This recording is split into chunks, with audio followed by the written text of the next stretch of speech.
करिश्मा academy पर। आज से हम क्लास +2 का सेकंड टर्म स्टार्ट करने जा रहे हैं। उसमें आज हम पहले चैप्टर स्टार्ट करेंगे, dissolution of a partnership form. पहले हम ये क्यों कर रहे हैं स्टार्ट, दो रहते हैं वैसे आपके इसमें पार्टनरशिप फॉर्म में, एक वो है डेथ और रिटायरमेंट, है ना, और retirement and death of A partner, और नेक्स्ट ये रहता है डिसोल्यूशन। तो पहले हम ये कर रहे हैं क्योंकि ये ना इंपॉर्टेंट है, इसमें से आता ही आता है, ठीक आएगा तो उसमें से भी, लेकिन ये ना इजी भी है और जल्दी हो जाएगा और पहले वालों से कोई ज्यादा लिंक नहीं है इसका, ठीक है। तो इसको कर लो, आज ये स्टार्ट कर रहे हैं हम, ठीक है। सबसे पहले इसका मीनिंग देखते हैं, dissolution of a partnership form, ठीक है। Dissolution of a partnership form का मीनिंग है कि फॉर्म को क्या कर रहे हैं, टर्मिनेट कर रहे हैं, ठीक है। टर्मिनेट कर रहे हैं, वाइंड अप कर रहे हैं, क्लोज कर रहे हैं, ठीक है। यानी कि बिजनेस को क्या कर रहे हैं, हम बंद कर रहे हैं, आप ऐसे कह लो, ठीक है। Dissolution of a partnership form means क्या हो जाएगा, termination of the partnership form, यानी कि टर्मिनेशन करना, बंद करना, उसको खत्म करना, क्लोज कर देना, वाइंड अप कर देना। वाइंड अप मीन्स भी क्या होता है, बंद करना, ठीक है। क्या मतलब है इसका, टर्मिनेट कर देना, ठीक है। अब एक नंबर का एक क्वेश्चन आता है, वो हर बार आता है, मतलब ऐसे सोच लो हर बार आता है। एक तो होता है डिसोल्यूशन ऑफ पार्टनरशिप, ठीक है। एक होता है डिसोल्यूशन ऑफ पार्टनरशिप फॉर्म, ठीक है। दोनों में डिफरेंस है, डिसोल्यूशन ऑफ पार्टनरशिप और dissolution of partnership form. Form तो यही हो गया, मतलब इसमें क्या है, फॉर्म बंद हो जाएगी, ठीक है, पार्टनर्स के बीच में। और इसमें जो है ना, जो पुराने वाला एग्रीमेंट है, जिसको हम बोलते हैं, वो पार्टनरशिप डीड बोलते हैं या एग्रीमेंट कहते हैं, वो खत्म हो जाता है इसके अंदर। पार्टनरशिप तो रहती है मतलब पार्टनर्स में, लेकिन जो उनके अंदर मतलब जो उनमें वो जाता है ना, जो डीड होता है वो कैंसिल हो जाता है, नया बनता है, ऐसे कह लो। लेकिन डिसोल्यूशन ऑफ पार्टनरशिप फॉर्म का मीनिंग क्या है, फॉर्म ही बंद हो जाती है, पार्टनरशिप खत्म हो जाती है इसके अंदर। दोनों में ये डिफरेंस है, ध्यान रखना। एक नंबर में ये क्वेश्चन बहुत बार आता है, हर बार आप देखोगे ना क्वेश्चन पेपर को उठा के ये क्वेश्चन जरूर मिलेगा, किसी किसी मतलब थोड़ा सा घुमा के दे देते हैं, ये मतलब सीधा भी पूछ लेते हैं ये क्वेश्चन, ठीक है। दोनों में मेन डिफरेंस एक नंबर का ही आता है, ज्यादा बड़ा नहीं आया आज तक। डिसोल्यूशन ऑफ पार्टनरशिप मीन्स है कि पार्टनरशिप खत्म होती है, ठीक है। पार्टनरशिप खत्म होती है मतलब जो पुराने वाला एग्रीमेंट है ना, वो खत्म हो जाता है, ऐसे कह लो। और डिसोल्यूशन ऑफ पार्टनरशिप फॉर्म का मीनिंग है, फॉर्म ही बंद करनी है हमने, पार्टनरशिप ही खत्म हो रही है इसके अंदर, कोई एग्रीमेंट नहीं, सब कुछ बंद हो रहा है, ठीक है। दोनों में डिफरेंस था। अब आगे देखो, जो मेन है हमारा, अब ये चैप्टर स्टार्ट करते हैं हम, ठीक है। इसका आज हम कंसेप्ट पढ़ेंगे, ठीक। हाँ, एक और चीज देख लेना, एक चीज इसकी जरूरत कब पड़ती है, मतलब आप ऐसे कह सकते हो, जब एडमिशन होता है नया, है ना, कोई नया पार्टनर आता है, रिटायरमेंट होती है, डेथ होती है किसी पार्टनर की, तब इसकी जरूरत होती है। मतलब एडमिशन हुआ, कोई नया पार्टनर है तो पहले वाला एग्रीमेंट खत्म हो गया, नया बनाना पड़ता है, ठीक है। डेथ होगी, रिटायरमेंट होगी, तो भी इसकी जरूरत पड़ती है, मतलब तब ये होता है, ठीक। और ये कब होता है, जब हम फॉर्म बंद कर रहे हैं, वाइंड अप कर रहे हैं, क्लोज कर रहे हैं, एंड कर रहे हैं उसका, ठीक है। अब नेक्स्ट देखो, अब देखो एक एग्जांपल दे देती हूँ और आपके दिमाग में अच्छे से सेट हो जाएगा, ठीक है। ये क्या है, मान लो ये ए है, ठीक है, ये बी है, दोनों ने हाथ ज्वाइन कर लिए, ठीक है। ये सी है, इसने भी हाथ मिला लिया, ठीक है, ए बी सी, ठीक है। अगर डिसोल्यूशन ऑफ पार्टनरशिप है तो क्या होगा, ये पार्टनरशिप तो ऐसे ही रहेगी, ठीक है, मतलब हाथ ज्वाइंट रहेंगे, बस डीड क्या हो जाएगा, चेंज हो जाएगा, ठीक है। और अगर डिसोल्यूशन ऑफ पार्टनरशिप फॉर्म है, फॉर्म वर्ड यूज हो रहा है, तो क्या होगा, इनके अंदर ये जो रिश्ता है, आप ऐसे कह लो, पार्टनरशिप का रिश्ता क्या हो जाएगा, खत्म हो जाएगा वहां पे सारा ही, ये चीज ध्यान रख लेना बस, ठीक है। अब देखो नेक्स्ट, कितने, अब कह लो, या how many accounts will be prepare eight the time of the dissolution of a partnership form, मतलब ट्रीटमेंट कह लो, कैसे करना है हमने। अब सिंपल सी बात समझ लो, देखो अब मैं हूं, मैंने कोई बिजनेस स्टार्ट किया है किसी पार्टनर के साथ, ठीक है, हम 3 पार्टनर है समझ लो। अब हम अपनी फर्म को बंद करना चाहते हैं, तो हम क्या करेंगे, नॉर्मल सही चीज है। अगर एक शॉप वाला भी अकेला, अगर वो अपनी दुकान को बेच रहा है तो वो क्या करेगा, अपनी सारी संपत्तियों को क्या करेगा, सेल कर देगा, उससे जो पैसा आएगा उसमें से वो सारी अपनी लायबिलिटीज को क्या कर देगा, पे कर देगा। वही हमने यहाँ पे करना है, ठीक है। आपने ये ध्यान रखना है, यहाँ पे 4 अकाउंट बनेंगे, डिसोल्यूशन मतलब आप ऐसे कह सकते हो, there are 4 accounts will be prepared at the time of dissolution of firm। ठीक है, पहला बनेगा हमारा रियलाइजेशन अकाउंट, रियलाइजेशन अकाउंट। फिर बनेगा पार्टनर्स लोन अकाउंट। ठीक है, थर्ड बनेगा हमारा पार्टनर्स कैपिटल अकाउंट।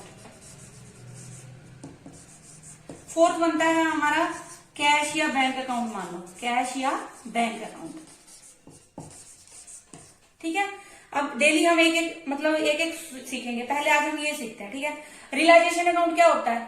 एक नॉमिनल अकाउंट है, ये ध्यान रखना। इसमें भी क्वेश्चन बनता है कि which type of account is realisation account, किस टाइप का है। वो ऑप्शन दे देंगे, नॉमिनल है, रियल है, या मतलब वो है पर्सनल है, तो या नन है, और जो भी रहेगा। तो रियलाइजेशन अकाउंट क्या है? नॉर्मल नॉमिनल है। ठीक है, नॉमिनल अकाउंट है। ठीक है, यानी क्या है ये? नॉमिनल अकाउंट है। मतलब जैसे इससे क्या निकलता है? प्रॉफिट एंड लॉस निकलता है, प्रॉफिट एंड लॉस निकलता है। Realisation at the time of realisation. Realisation का मीनिंग क्या है हिंदी में? वसूली खाता। ठीक है, क्या मतलब है इसका हिंदी में? वसूली खाता। आपने मेन एक ध्यान रखना है, रियलाइजेशन अकाउंट क्या है? नॉमिनल अकाउंट है। और इससे क्या निकालते हैं? प्रॉफिट एंड लॉस निकालते हैं। कब? वसूली के टाइम पे, यानी जब हम बिजनेस को सेल कर रहे हैं उस टाइम हमें लाभ हो रहा है या हानि हो रही है, वो चीज निकालते हैं। आप ऐसे कह लो। ठीक है, क्या निकाल सकते हैं? With the help of realisation account we will find the profit and loss account at the time of the dissolution of partnership firm. ठीक है, इसकी हेल्प से हम क्या निकालते हैं? प्रॉफिट एंड लॉस निकालते हैं, मतलब फर्म जब बंद कर होता है तब। अब इसको बनाना सीखते हैं हम। अब देखो रियलाइजेशन अकाउंट का फॉर्मेट वही होता है जैसे प्रॉफिट एंड लॉस का अकाउंट का नहीं होता। Realisation account, debit, realisation account का फॉर्मेट यहाँ पे आ जाएगा पर्टिकुलर, यहाँ पे अमाउंट डेबिट वाली, और यहाँ पे पर्टिकुलर, और यहाँ पे अमाउंट लिखा हुआ है क्रेडिट और डेबिट। ठीक है, अब देखो इसमें क्या है मेन, आप ऐसे कर लो, बाद में करते चलो। पहले देखो क्या करना है। ये हमारी बैलेंस शीट होती है ना, ये हमारी बैलेंस शीट है। ठीक है, बैलेंस शीट। इस साइड क्या होती है? हमारी लायबिलिटीज होती हैं। इस साइड हमारी क्या होती है? एसेट्स। सबसे पहला स्टेप ध्यान रखना है, हमने क्या करना है? एसेट्स को क्या करना है? ट्रांसफर कर देना है इधर। ठीक है, यानी सारी एसेट्स को कहाँ करना है? हमने रिवर्स में करना है, आप ऐसे समझ लो। ठीक है, लायबिलिटी कहाँ है? राइट हैंड साइड है तो यहाँ ट्रांसफर करनी है, और एसेट कहाँ है? लेफ्ट हैंड साइड है, राइट हैंड साइड है तो यहाँ ट्रांसफर होगा, मतलब रिवर्स कर देना है, ऐसे सोच लो। यहाँ पे सारी क्या आ जाएंगी? टू एसेट्स कह लो, टू बैलेंस बीडी, बैलेंस कह लो, एसेट कह लो, एक ही बात। और यहाँ पे भी बाय बैलेंस बीडी। पहला यानी क्या है? आपने क्या करनी है? एसेट्स को और लाइबिलिटीज को रियलाइजेशन अकाउंट में ट्रांसफर करना है। सबसे पहला स्टेप है सारी एसेट्स और लाइबिलिटीज को। ठीक है, अब एसेट्स में क्या होगा? टू फर्नीचर कह लो, फर्नीचर है, लैंड एंड बिल्डिंग है, प्लांट एंड मशीनरी है। ठीक है, डेटर्स है, या आप ऐसे भी कह सकते हो ये डेबिट बैलेंस होता है ना, तो डेबिट साइड में ट्रांसफर कर दिया, ऐसे ध्यान रख लेना। डेबिट साइड में ध्यान रख लेना, और यहाँ पे लायबिलिटी साइड में। अब लायबिलिटी साइड में क्या आ जाएगा? क्रेडिटर आ जाएंगे हमारे, यहाँ पे बीआरबी आ जाएगा, यहाँ पे बीपी आ जाएंगे हमारे। ठीक है, क्रेडिटर्स हो गए, बीपी हो गए, और क्या होता है? हाँ, एक प्रोविजन होते हैं, प्रोविजन फॉर डाउटफुल डेट्स। एक चीज ध्यान रखना है, हाँ, इस पे एक मेन पॉइंट है हमारा डेटर पे ही। डेटर आपको जब भी बैलेंस शीट में डेटर रहेंगे ना, डेटर दिखाए होंगे, जब डेटर में से लेस करके दिखाते हैं हम। ठीक है, कितना मतलब जितना भी होता है प्रोविजन, वो मान लो ये 90,000 है, एक लाख मान लो इसको, 1 लाख में से आपको 10,000 ये लेस करके दिखाया हुआ, तो बचा हमारे पास 90,000। तो आपने क्या करना है? ग्रोस वैल्यू शो करनी है यहाँ पे, मतलब यहाँ पे आप 1 लाख दिखाओगे और यहाँ पे अलग से 10,000 दिखाओगे, 90,000 नहीं दिखाना, ये ध्यान रखना। 1 लाख यहाँ पे दिखाओगे डेटर्स ग्रोस वैल्यू, और 10,000 यहाँ पे दिखाओगे, ये ध्यान रखना है। ठीक है, उसके बाद हमने क्या करना है? एसेट्स को सेल करना है और लायबिलिटीज को पे करना है हमने। पहला स्टेप क्या है? सबसे पहला स्टेप आपने क्या करनी है? सारी एसेट और लायबिलिटीज को ट्रांसफर कर देना है रियलाइजेशन अकाउंट में। ठीक है, और कौन सी छोड़नी है? हाँ, अब देखो मैंने कौन कौन सी छोड़ी है। ना तो मैंने कैश को यहाँ पे ट्रांसफर किया, और ना ही मैंने बैंक को ट्रांसफर किया है। क्यों? क्योंकि कैश और बैंक जो है वो कहाँ जाएगा? कैश और बैंक अकाउंट में जाएगा, क्योंकि मैंने आपको बताया 4 अकाउंट बनते हैं इसके अंदर। लास्ट में कौन सा बनेगा? कैश और बैंक। तो कैश और बैंक का जो बैलेंस है वो किस में जाएगा? कैश या बैंक अकाउंट में जाएगा। तो आपने सारी एसेट्स को यहाँ पे ट्रांसफर करना है एक्सेप्ट कैश एंड बैंक। ठीक है, कैश और बैंक को इसके अंदर ट्रांसफर नहीं करना। क्यों? क्योंकि वहां पे जाएंगे वो। और लायबिलिटीज में भी आपने पार्टनर के लोन को नहीं करना, क्योंकि मैंने आपको बताया पार्टनर के लोन का क्या बनेगा? अलग से कैपिटल अकाउंट बनेगा, पार्टनर्स का लोन बनेगा, सॉरी पार्टनर्स लोन अकाउंट बनेगा। और कैपिटल को भी यहाँ ट्रांसफर नहीं करना, क्योंकि अलग से हम कैपिटल अकाउंट बना रहे हैं। ये चीजें ध्यान रखनी है। ठीक है, अब दूसरा स्टेप क्या है?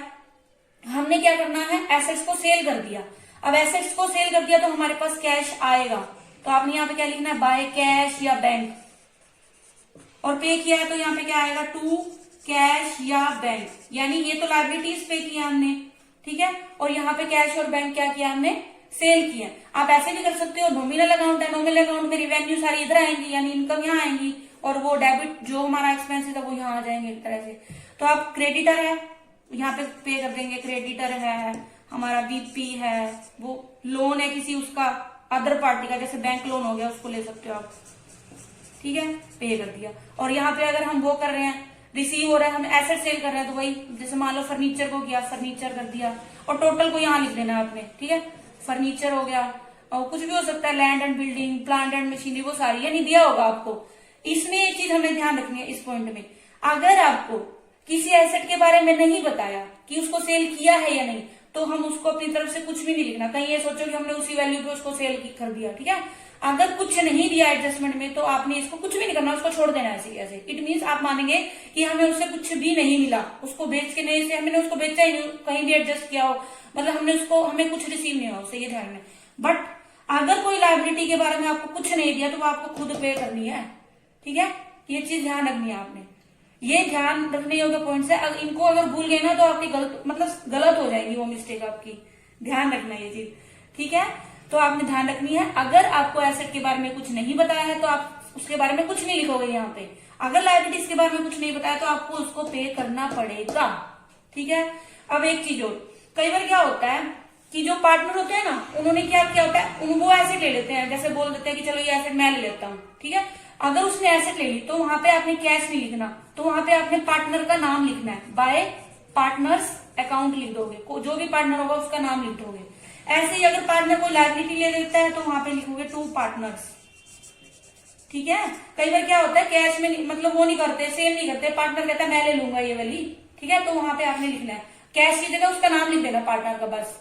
और यहाँ पे ऐसे ही होकर वो लायबिलिटी ले लेते हो, कैश की जगह क्या लिख दोगे? To partners account. ठीक है, कैपिटल अकाउंट। एक चीज और ध्यान रखनी है आपने इसमें, उसमें आपने देखो ये क्या हमने किया है, आप इसको ऐसे नहीं देख सकते हो, इसको 3 पार्ट्स में डिवाइड कर लो। ठीक है, पहले पार्ट में क्या किया हमने, सारी एसेट और लायबिलिटीज को क्या कर दिया, इसके अंदर ट्रांसफर कर दिया। ठीक है, दूसरे में हमने क्या किया, एसेट को सेल कर दिया, लायबिलिटीज को पे कर दिया। और थर्ड में हम क्या निकालेंगे, थर्ड में हम इसमें प्रॉफिट एंड लॉस अकाउंट, मतलब प्रॉफिट हो रहा है या लॉस हो रहा है वो निकाल लेंगे हम। ठीक है, ध्यान रखना है तीनों स्टेप। पहले स्टेप में हमने क्या किया, एसेट्स और लायबिलिटी को यहाँ पे ट्रांसफर कर दिया। ठीक है, ठीक, दूसरे पॉइंट में हमने क्या किया, एसेट्स को सेल कर दिया और लायबिलिटीज को पे कर दिया। थर्ड में हमने क्या करना है, प्रॉफिट और लॉस निकालना है, प्रॉफिट एंड लॉस निकालना है रियलाइजेशन से। ठीक है, तो आपने क्या करना है, डिवाइड, अगर प्रॉफिट आ रहा है तो आप क्या कर दोगे, टू पी एंड एल, यहाँ पे सीधा आप टू पार्टनर्स लिख देना, टू पार्टनर्स कैपिटल अकाउंट, यहाँ पे प्रॉफिट लिख दोगे ब्रैकेट में, और यहाँ पे क्या आ जाएगा, by partners capital account, loss आ जाएगा यहाँ पे। और बांट देंगे वो जितने भी पार्टनर है, मान लो ए है, बी है, सी है, जितने भी है। ठीक है, ठीक, ये हमारा था रियलाइजेशन अकाउंट। आज सिर्फ मैंने आपको बेसिक बताया कि ऐसे हमने बनाना है। ठीक है, ठीक है, मतलब यहाँ से हमारा profit and loss account, profit and loss आ जाएगा at the time of realisation. ठीक, अब क्या करना है, हमने इसमें कुछ पॉइंट और हैं जो एडजस्टमेंट के होते हैं, वो हम कल कर लेंगे। ठीक है, सम भी करके लेंगे, इलस्ट्रेशन भी करेंगे आप। ठीक है, ये सिर्फ मैंने आज आपको रिव्यू दिया कि रियलाइजेशन अकाउंट ऐसे बनाएंगे हम। 3 स्टेप ध्यान रखना बस, उससे आपका सारा बन जाएगा। कंसेप्ट के समझो, सब हो जाएगा, रट्टा मत लगाना ये है ये, सब कंफ्यूज हो जाओगे। ठीक है, ठीक है, मेरी वीडियोस को देखते रहिए, लाइक करते रहिए, शेयर करते रहिए, और जिन्होंने अभी तक मेरे चैनल को सब्सक्राइब नहीं किया है और वो सब्सक्राइब कर लें, और प्लीज इसे शेयर कीजिए, जिन्हें जरूरत है, जिन्हें नीड है उन तक पहुंचाइए। थैंक्स।